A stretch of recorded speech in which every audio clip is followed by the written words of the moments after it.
Welcome back. You're watching Prime Property. Any sound real estate story must ride on the back of infrastructure, and the world's largest engineering, design and infrastructure firm, AECOM, has its eyes set in India. With a presence in over 150 countries, AECOM's global revenue stands at $20 billion, but India contributes only a tiny fraction towards that, $100 million.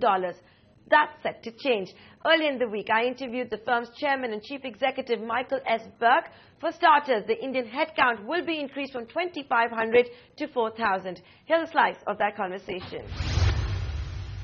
We have immediate plans to hire 1,500 employees to not only help deliver infrastructure projects in the local market, but also through our design services. So we'll be importing work to India to support the design centers that we have already established.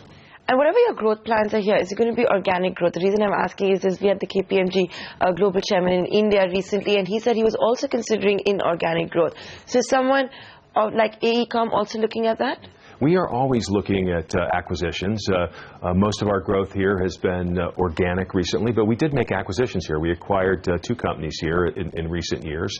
So as you look at the growth of AECOM over the years, we've had a healthy balance of both organic growth and acquisitive growth. And so to the extent we find companies here that have the right skill sets that are complementary to us, we would certainly entertain that. Is that why you're here? Is there something on the radar? No, nothing on the radar.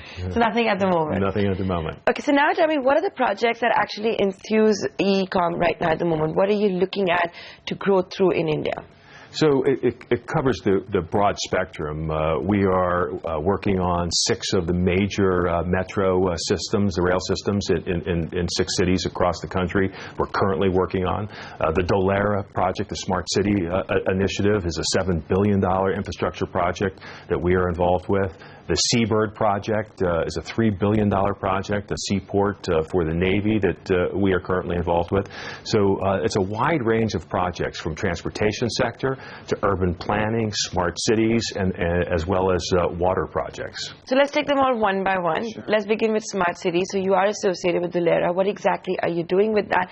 And are you looking to associate with other smart cities? You know, the government has announced it wants 100 smart cities, but we still don't know what a smart city is going to be.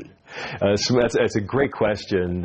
Smart cities are broadly defined, and as we travel around the world in the markets that we play in, you find smart cities defined very differently. But let me tell you how we think about it. Smart cities are the combination of all of the infrastructure assets of that city and working together to reduce the friction on the economy.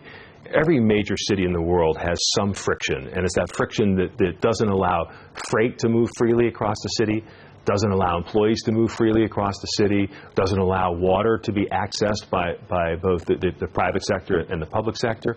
And so the smart city approach is creating a holistic approach to all of the infrastructure needs, whether it be water, power, transportation. You've seen the statistics. There's 100 million new residents moving into the urban environment over the next 15 years in India. That's like the creation of one new city the size of Chicago every year. I mean, they're fairly sizable numbers. So going about that in a very smart, holistic way is what we are trying to do. So you have the full array, but what I want to ask you is the government first wants to look at converting existing cities to smart cities. Is that a good move or a bad move in your opinion? It's a necessary move. We can't just create new cities every time we have a problem. We will create new cities. We're doing that in other parts of the world. We're doing it here in India. But we also need to regenerate the cities that we have, causing them to be more efficient. And some of the things that we're doing, that I mentioned, the 6 metro systems that we are involved with, will make that city a smarter city. It will allow employees to move around that city, getting to their workplace more quickly and more efficiently. That is an element of smart cities. So a lot of the work that we are doing will cause existing cities to become smarter, as well as creating whole new smart cities like Dholera. So have you had conversations with the government? Are you looking to associate with more smart cities? Yes, we are. It's a significant move of ours.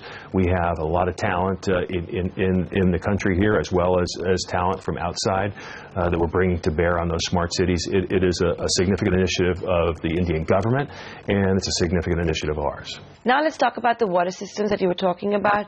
What kind of projects are you working on?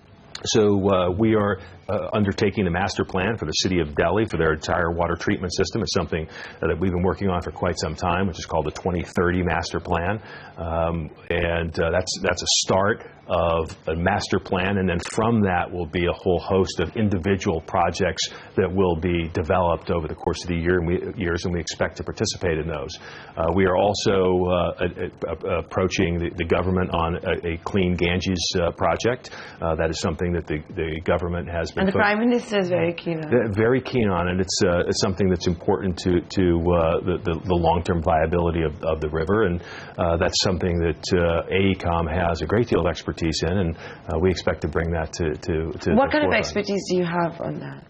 So an example would be the Jeddah project. Jeddah, the city of Jeddah in Saudi Arabia, had problems with flooding in their rivers.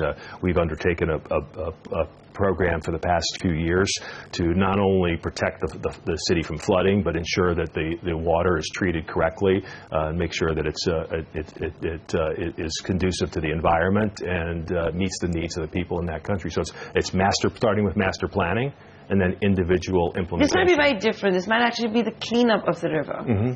Well, the cleanup of the river is just about every country in the world has had this challenge.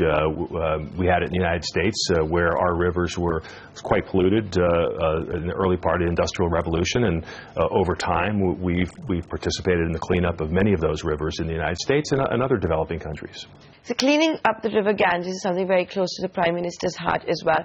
Are you already on board, or are you just approaching the government at this stage, or you're just one of the people they're talking to?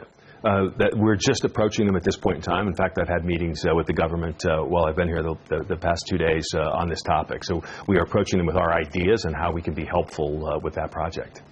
Have you been there? Have you seen how much there is to clean up? Because I cannot imagine there's another river in the United States that you had to clean up as much. No, this one is a long-term project, but there are also short-term actions that we can start on. They start with the master plan. There's been, of course, the government has done their study. We've analyzed their study, and now we're coming forth with some solutions that we think can be helpful to start taking action.